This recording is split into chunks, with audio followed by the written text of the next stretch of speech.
Hi everyone, this is Brian Hayes and welcome to a discussion on adding vibrato to saxophone playing. I have with me here today a tenor saxophone mouthpiece, has a reed and ligature attached, and if I blow into that mouthpiece and just create a standard tone on a saxophone mouthpiece, it sounds like this.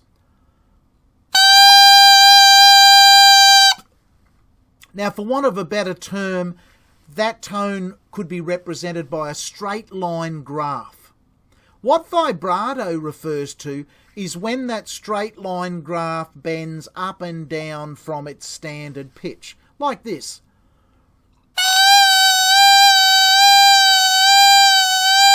Now, that was very mechanical in that demonstration, and you certainly wouldn't apply vibrato mechanically in a musical setting. However, physically on the saxophone, our top teeth always stay connected to the top of the mouthpiece. Our bottom teeth never touch the reed, but our bottom lip permanently stays engaged with the reed. Because our jaw function is very common to us, almost from the moment we're born, we're opening and closing our jaw both to speak, to breathe, and to eat. So the chewing motion of our jaw, the opening and closing of our jaw, our lower teeth coming up to our upper teeth is very natural, and we've all got great skill in controlling our jaw. So the vibrato on any of the saxophones in the family, soprano down to baritone, is never a lip vibrato, nor is it an air vibrato, a pulsating air vibrato. Now, mechanically, if you're brand new to vibrato, you really need to first of all get the sensation of being able to drop the pitch from your normal grip on the mouthpiece. What I mean by that is like this. So you can hear I went da, like falling off a cliff. What I did there was simply start with my normal pressure on my embouchure and my teeth and in my both top and bottom teeth in their standard position, held a straight pitch, but then gradually opened my jaw up. So my top teeth stay the same, but I gradually opened my jaw, which means the pressure on the reed from the bottom lip is reduced and the pitch drops.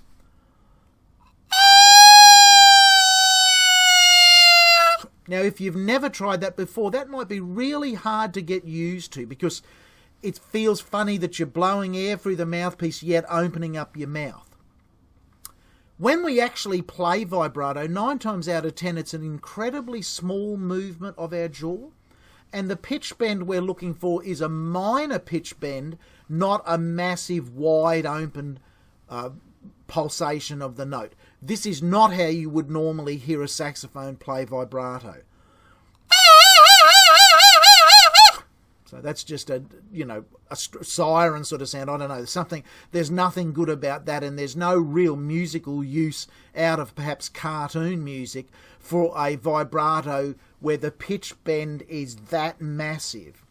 More often than not, vibrato is almost indetectable when you look at a player playing, but you can hear that minor change in the pitch, like this.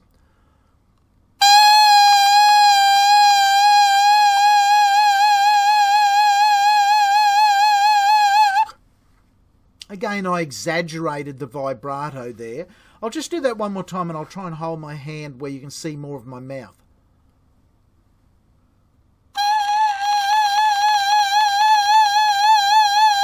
You might find it really hard to see anything happening there at all, but if you zoom in closely and have a look at my jaw, there is a tiny movement, might only be 1/2 millimetre or 1 millimetre at the most, but the pitch change is noticeable. It's as simple as that. You can use a metronome initially to try and get some mechanical control, so if you put a metronome on 60 beats a minute, what you can try and do is for each beat of that metronome, oscillate between your starting pitch and a lower pitch. So, da, 2, 3, 4.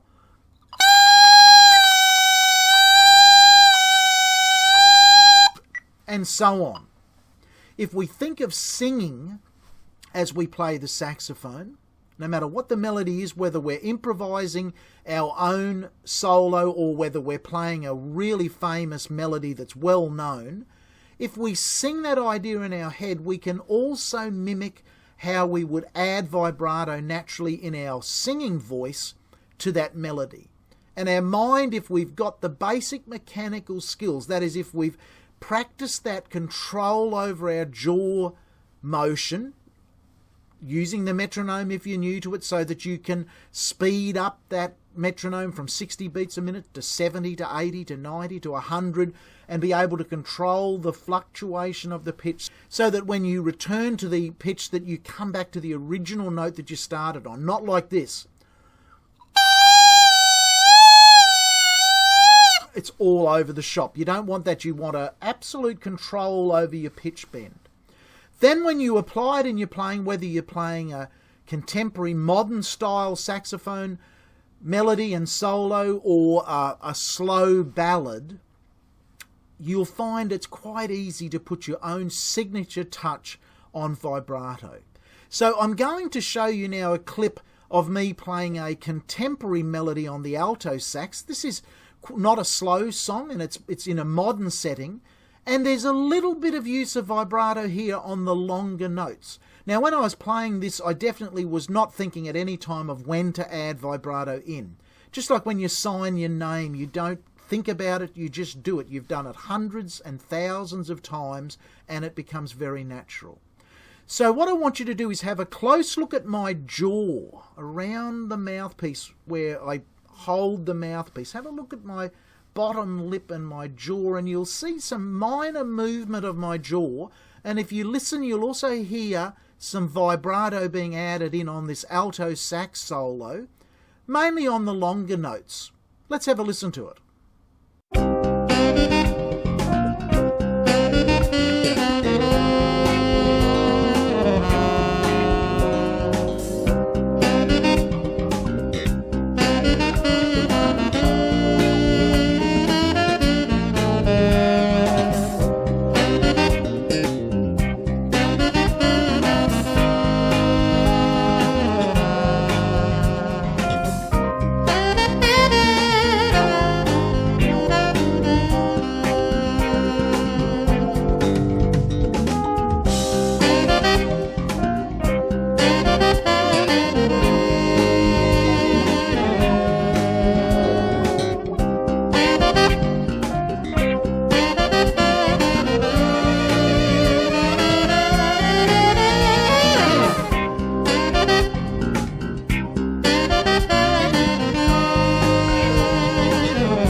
I hope you notice those small movements of my jaw throughout that track on the alto, which were in sync with the pitch fluctuations that we call vibrato.